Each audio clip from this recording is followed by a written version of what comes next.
3 raisons pour lesquelles tes parents ne croient pas en toi.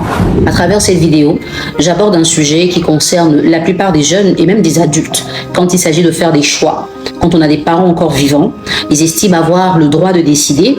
Et quand l'enfant décide, lui, de faire quelque chose, les parents, des fois, ne valident pas. Et donc, j'ai énuméré 3 raisons pour lesquelles cela peut arriver. Alors, regarde cette vidéo jusqu'à la fin. Peut-être que tu es concerné par la 3e raison. Bonjour, je suis Nel Jamila, coach certifié en développement personnel et en éducation matrimoniale. Aujourd'hui, on est un peu dans le développement personnel parce qu'on va parler de choix, de conviction, de fermeté, d'affirmation de soi à travers ce sujet. Le premier motif que moi j'identifie, c'est que des fois, les enfants eux-mêmes ne croient pas en eux. Ils ont fait des choix auxquels ils ne croient pas ou pour lesquels ils n'ont pas réellement d'arguments. Je vais vous partager une petite anecdote. Moi, j'ai étudié et j'ai fait des formations qui n'ont strictement rien à voir avec le coaching. Donc, mes parents ont payé mes études. J'ai été à l'École supérieure des affaires et du management.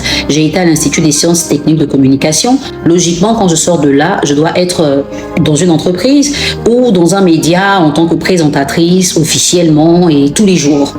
Mais en cours de route, j'ai changé de direction parce que j'ai été passionnée par le coaching. Quand j'ai commencé à faire du coaching, mes parents ne se sont pas opposés à mon choix. Certainement parce qu'ils ont vu que je croyais en ce que je faisais. Au départ, c'était vraiment de petites vidéos brèves sur YouTube qui n'étaient pas rémunérées. Je faisais gratuitement les séances de coaching. Ils ont certainement dû se demander, mais comment est-ce qu'elle va réussir à en vivre? Mais dans mon processus d'évolution, ils ont pu se rendre compte que je savais où je partais. J'avais des propositions, des sollicitations, mais ça ne m'intéressait pas parce que je croyais en ce que je voulais faire. Déjà, je le ressentais très naturellement et pour moi, tout ce qui vient de Dieu ne peut pas être concurrencé par ce qui vient des hommes. Donc, j'ai voulu manifester ce que j'avais en moi, mais plus tard, j'entre dans le professionnalisme à travers une certification. Aujourd'hui, mes parents sont très fiers de moi. Je réussis à faire du coaching, de l'animation télé. Je fais d'autres activités à côté. Je pense honnêtement que s'ils ne se sont jamais opposés, ils ont vu que je croyais en moi. Je mettais du sérieux. Je pense qu'au fond d'eux, s'ils avaient des objections, je répondais à leurs préoccupations. Ce que j'ai pu constater, contrairement à ma réalité, il y a des personnes qui disent « je veux faire les arts, mon père veut que je fasse médecine ». Mais qu'est-ce que tu as réussi à faire pour qu'ils sachent que l'art serait une sécurité pour toi? Comment tu as réussi à défendre ce choix que tu fais? Qu'est-ce que tu sais de l'art? Comment tu penses vivre de l'art? Quelles sont tes projections? Est-ce que tu t'y intéresses sérieusement? Est-ce qu'on sent dans ta vie que l'art a une place importante? Ou est-ce que tu veux le faire parce que c'est une passion, c'est du fun? Les parents, à un moment, ils veulent avoir une garantie de la réussite sociale de leur enfant. Donc, si tu ne réussis pas à prouver à tes parents qu'ils peuvent vivre sans s'inquiéter de tes choix, ils vont forcément s'en inquiéter. Ils vont toujours intervenir. Et la réalité, c'est que si tu continues d'être un enfant malgré ton âge adulte, tes parents décideront toujours pour toi. Il faut donc à un moment que tu puisses couper le cordon, t'affirmes sérieusement en posant des actes concrets qui te mènent progressivement vers l'atteinte de ton but. Le deuxième motif que j'identifie, c'est que certains parents, ayant échoué ou n'ayant pas réussi à réaliser leurs rêves, les projettent sur leurs enfants. Vous allez entendre des fois les gens dire « papier que j'ai pas fait, là, mon enfant va faire ça. Je voulais être médecin, j'ai pas pu faire, donc mon enfant va faire. » Et même moi, des fois, je dis à mon enfant, anglais que je comprends pas là, tu vas comprendre ça pour moi. Mais j'ai arrêté de le dire parce que ça mettait une pression à mon enfant qui se disait qu'il fallait absolument qu'il parle anglais. À l'école, en faisant anglais, il était déjà stressé parce qu'il se dit, maman veut que je parle anglais alors que c'est nouveau pour moi. J'ai commencé à lui dire, écoute, non, je ne vais pas vivre à travers toi. Ce que j'ai pas réussi à faire, c'est passé peut-être, je vais me racheter plus tard. Mais non, vis ta vie, fais tes erreurs, connais tes échecs, tes succès, c'est ta vie. Combien de parents ont imposé comme ça à leurs enfants une direction parce qu'ils se sont dit que leurs enfants doivent pouvoir réaliser ce que eux ils n'ont pas pu réaliser? Et donc, le fait de venir dire à tes parents « non, je ne veux pas faire ça », ils le voient comme un double échec.